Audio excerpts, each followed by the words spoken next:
You know that feeling, right? That little prickle on the back of your neck when you feel like you're not alone, even when you're sure you are?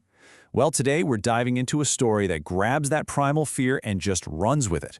Let's get into the chilling world of The Sound of Footsteps.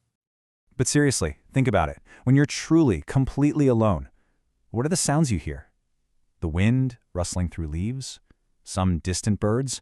Or is it just the pounding of your own heart? And maybe, just maybe, something else entirely. That's exactly where our story's terror begins. All right, so let's meet our protagonist, Arti. She's a nature lover from Kathmandu, and for her, peace isn't found in the city. It's out on the trail. She's a big fan of solo trekking, and she's picked a remote mountain path specifically to get away from it all, to find that perfect, uninterrupted solitude. And the scene starts out just perfectly.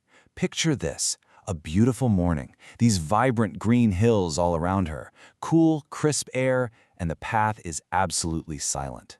It's the perfect escape, the kind of perfect, peaceful silence that's just begging to be broken. For the first hour or so, it's exactly what she wanted, just a peaceful hike.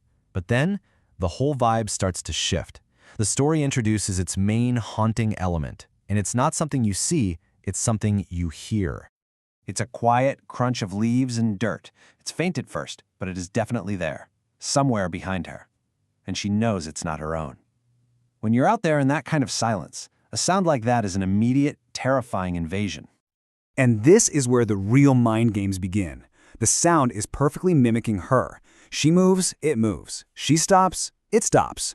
Right away, you know this isn't just some other hiker. This feels deliberate. It feels like a predatory echo. So Arti's rational mind kicks into overdrive, trying to explain it away. It has to be an illusion, right? Maybe an echo, just her own mind playing tricks on her. She's desperately trying to fight that growing, primal fear with cold, hard logic.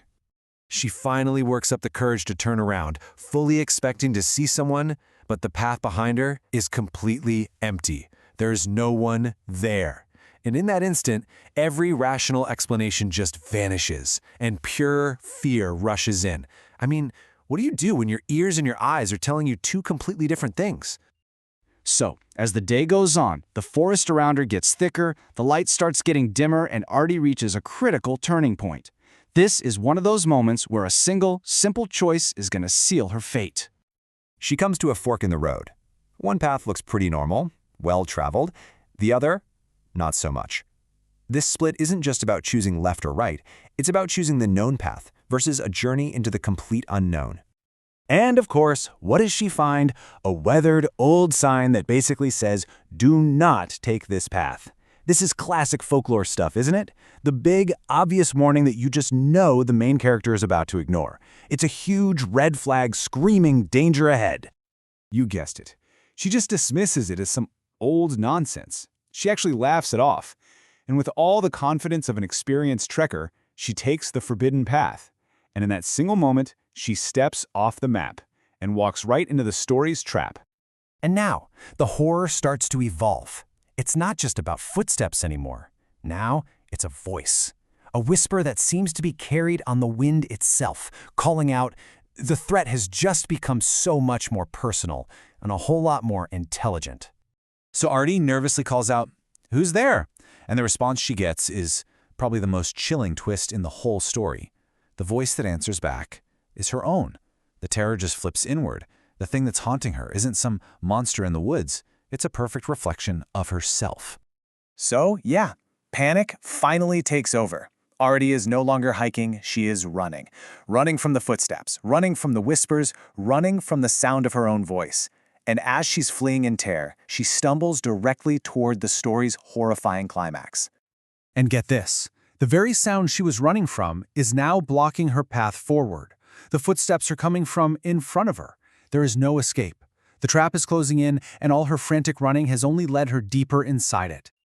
Completely desperate, she stumbles upon this isolated old stone house deep in the forest.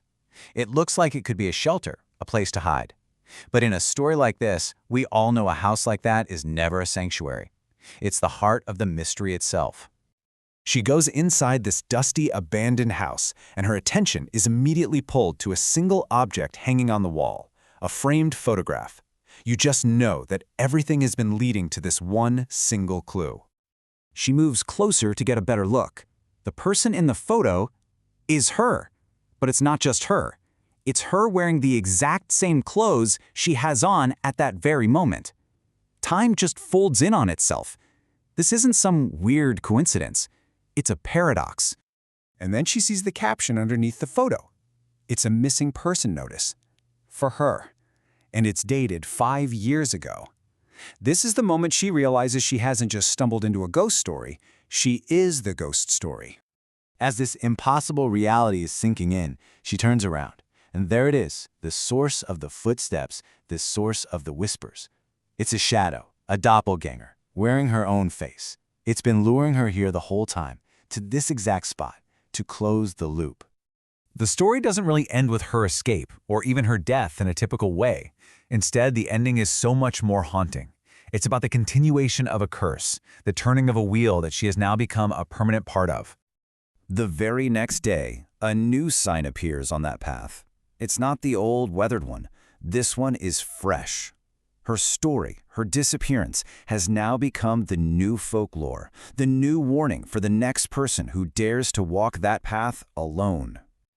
You see, Artie has become the very thing that haunted her. She is now the ghost, the whisper on the wind, the footsteps that follow just behind the next solo trekker. The haunted has become the hunter, trapped in an endless, terrifying loop. And that leaves us with just one chilling question. Whose footsteps are heard on that path now?